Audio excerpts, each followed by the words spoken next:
रंगमंचावर नाट्यप्रयोग सादर करत असतानाच अभिनेता सागर चौगुले याचा मृत्यू झाला। अग्निदिव्य नाटकाच्या प्रयोगादरम्यान हृदयविकाराच्या झटक्यानं सागरनं टिळक स्मारक रंगमंदिरातील रंगमंचावर अखेरचा श्वास घेतला।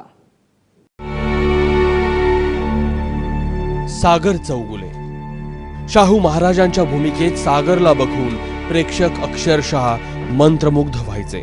काल पुण्याच्या टिळक स्मारक मंदिरात 56व्या हौशी नाट्य स्पर्धेची अंतिम फेरी होती आणि शाहूंच्या आयुष्यावर आधारित अग्निदिव्य नाटक रंगमंचावर आलं।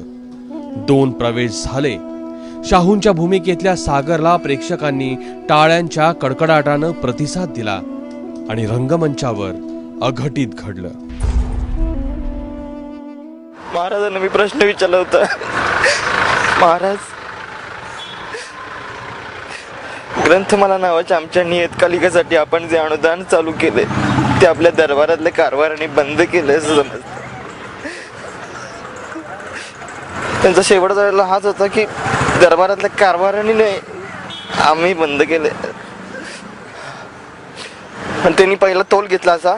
मी बघते त्यांच्याकडे तर ते असे खाली चक्करून वागतायत पुढे जातायत। मी बोलले जे आमचे आर्टिस्ट आहेत त्यांना म्हटलं बघा हे कसे करायला लागलं। मी ते एकदम तोल जात होता म्हणून मी समोर उभा राहिले त्यांच्या। एकदम त्यांनी अंग ढिल्लं सोडलेलं त्यामुळे मला आवरेनात। मी यांना हाक मारली या पुढे म्हणून, मग त्यांना उचललं तर ते एकदम तोंडातून फेस वगैरे यायला लागलेलं। सागर अवघ्या 38 वर्षांचा, मागे पत्नी, मुलगी आणि अख्खा परिवार। कोल्हापूरच्या नाट्य चळवळीत तो फेमस होता। नाटक आणि अभिनयासाठी कुठल्याही अग्निदिव्यातून जायला तो तयार असायचा। पण काल टिळक स्मारक मध्ये मृत्यूनं त्याला गाठलं। ते अग्निदिव्य पार करणं मात्र सागरला जमलं नाही। की इतका मन मिळावं आणि इतका चांगला माणूस होता ना की ते कलेच्या सगळ्या माध्यमातून तो माणुसकी कधी विसरायचा नाही।